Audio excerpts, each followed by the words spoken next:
Hello दोस्तों, मेरा नाम है शुभ वर्मा और आप देख रहे हैं मेरा चैनल बायो स्पेयर। तो आज हम बात करने वाले हैं क्लास 12 के चैप्टर 3 ह्यूमन रिप्रोडक्शन में प्रेगनेंसी एंड एम्ब्रियोनिक डेवलपमेंट के बारे में। देखिए बेसिकली होता क्या है, आफ्टर इम्प्लांटेशन जब ओवरी फर्टिलाइज हो जाती है, एंडोमेट्रियम उसका अटैचमेंट हो जाता है, तो उसमें से क्या निकलती है, फिंगर लाइक प्रोजेक्शन निकलते हैं। इन फिंगर लाइक प्रोजेक्शन को हम कहते हैं क्रोनिक विली। ठीक है, ये निकलती कहाँ है, ट्रोपो होती है। बेसिकली क्या जो क्रोनिक विली होती है सराउंडेड बाय होती है uterine tissue and maternal blood. Placenta क्या होती है, जो हमारी chronic villi and uterine tissue होती है, begin interdigitated with each other and is joint हो जाती है। ठीक है, और ये स्ट्रक्चर एंड फंक्शन यूनिट बनाती है between the embryonic and the maternal body.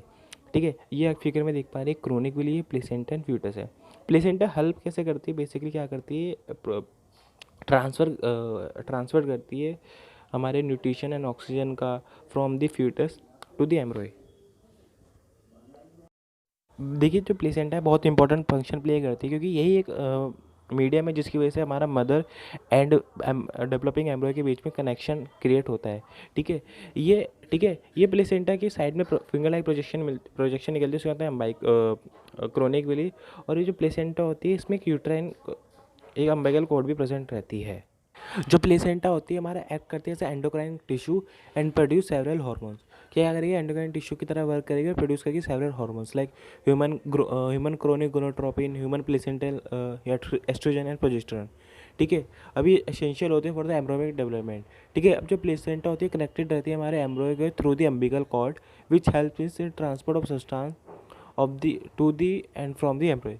कि प्लेसेंटा क्या होगी, एम्ब्रॉय से कनेक्टेड रहेगी थ्रू द एम्बिकल कॉर्ड, जो हेल्प करेगा ट्रांसपोर्ट ऑफ सब्सटेंस में to and from the embryo. ठीक है, अब देखिए प्लेसेंटा क्या होती है, कनेक्शन प्रोवाइड कराती है between the mother and the baby, जिसके थ्रू हमारा ट्रांसपोर्ट होता है सब्सटेंसेस का। प्लेसेंटा एंडोक्राइन ग्लैंड की तरह वर्क भी करती है ताकि वो बहुत सारे हार्मोन रिलीज भी करती है। अब देखिए जो लेटर फेज होती है प्रेगनेंसी की, तो एक हार्मोन को रिलीज करती है जिसे हम कहते हैं रिलैक्सिन।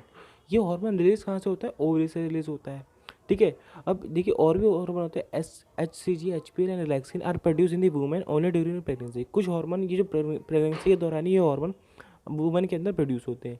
देखिए ड्यूरिंग दी प्रेगनेंसी क्या होता है, हार्मोन का जो लेवल होता है इंक्रीज होता है हो जाता है वुमेन के अंदर, जैसे oestrogen, progesterone, cortisol and prolactin and thyroxine. अब जो इनका लेवल जो इंक्रीज हुआ है ये हमारा एसेंशियल होता है for the support for the foetal growth. कि जो एम्ब्रियो डेवलपमेंट है ये हार्मोन उसमें मदद करते हैं। ठीक है, अभी मैटरनल ब्लड में भी मदद करते हैं। बेसिकली होता क्या है कि जब वुमेन प्रेग्नेंट होती है तो उसमें हार्मोन का लेवल इंक्रीज हो जाता है, वो उसके लिए नेसेसरी होता है फॉर द नॉर्मल प्रेगनेंसी और फीटल ग्रोथ। ठीक है, देखिए अब जब मदर एक प्रेग्नेंट होती है तो उसमें काफ़ी सारे मेटाबॉलिक चेंजेस होते हैं। अभी मेटाबॉलिक चेंजेस होते क्या हैं, ताकि उसकी ये इसलिए होता है ताकि उसकी प्रेगनेंसी की मेंटेनेंस रह सके। अब देखिए आफ्टर इम्प्लांटेशन, इम्प्लांटेशन का मतलब क्या होता है, जब ओवम जो फर्टिलाइज हो चुका है, जब एंडोमेट्रियम लेयर में अटैच हो जाएगा, उसको कहते हैं इम्प्लांटेशन। जो ब्लास्टोलाइट्स होते हैं उनका जो इनर सेल मास होता है इन एम्ब्रो में, ये हमारी बेसिकली 3 लेयर में डिवाइड हो जाता है, जिससे ठीक है, ectoderm, endoderm and mesoderm. Outer layer को हम कहते हैं एक्टोडर्म। ठीक है, अब देखिए बेसिकली अब वुमेन तो प्रेग्नेंट हो गई, उसके अंदर हार्मोन का लेवल इंक्रीज हो गया। अब जो इनर सेल मास होगा ये 3 लेयर में डिवाइड हो जाएगा, outer layer ectoderm, inner layer endoderm and middle layer mesoderm. 3 layer होगी, ectoderm, endoderm, mesoderm, outer layer ecto, inner endo, middle and mesoderm. अब ये जो 3 लेयर है ये बेसिकली क्या काम करती हैं, बेसिकली फंक्शन क्या करती है, ये 30 लेयर, ये तीनों लेयर क्या करती है, राइज करती हैं, मतलब टिश्यूज़ का ओरिजिन करती हैं इन दी एडल्ट। अब जो इनर सेल मास होते हैं बेसिकली इसमें क्या होते हैं, स्टेम सेल्स होते हैं। ये स्टेम सेल्स में क्या होते हैं, बेसिकली पोटेंशियल होता है ताकि ये नए टिश्यू और ऑर्गन को डेवलप कर सके। इनमें स्टेम सेल्स में ये ताकत होती है, पोटेंशियल होता है। ये स्टेम सेल्स कहाँ पाए जाते हैं, इनर सेल में। ठीक है, इनर सेल में 3 लेयर डेवलप हो जाती है, एक्टोडर्म, एंडोडर्म, मेसोडर्म। ये ectoderm endoderm and mesoderm layer क्या करती हैं, बेसिकली टिश्यू फॉर्मेशन करती हैं। आउटर लेयर होती है तो ये एक्टोडर्म, इनर लेयर होती है एंडोडर्म एंड मिडल लेयर होती है मेसोडर्म। ठीक है, अब जो ह्यूमन बींग्स में होता है, ये देखिए प्रेगनेंसी का चार्ट है, इसमें क्या फर्स्ट मंथ प्रेगनेंसी की टोटल 9 मंथ की होती है। ये first month, second month, third month, fourth month, 5 month, 6 month, 7 month, 8 month and 9 month. देखिए जो फर्स्ट मंथ और बेसिकली 3 महीने को हम फर्स्ट ट्राइमेस्टर कहते हैं। ठीक है, और 1 मंथ 4 वीक का होता है, तो पहला जो फर्स्ट ट्राइमेस्टर होता है 12 वीक्स का होता है। ठीक है, 3 महीने के को कॉम्बिनेशन को हम फर्स्ट बेसिकली ट्राइमेस्टर कहते हैं।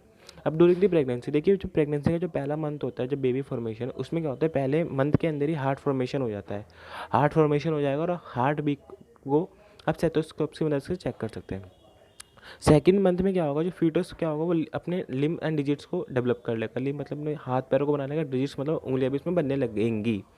थर्ड मंथ में क्या होगा, जो मेजर ऑर्गन्स होंगे फॉर्म होंगे, जैसे limbs and extension genital organ, ये हमारे फॉर्मेशन होंगे। फर्स्ट ट्राइमेस्टर में ये होता है। फर्स्ट ट्राइमेस्टर 12 वीक का होता है। अब फोर्थ फिफ्थ सिक्स मंथ में क्या होगा, अब देखिए फोर्थ फिफ्थ सिक्स मंथ में क्या होगा, फीटस होगा, ये मूवमेंट स्टार्ट कर देगा, मूवमेंट इसमें शो होगी। ठीक है, उसमें हेड का अपीयरेंस आ जाएगा।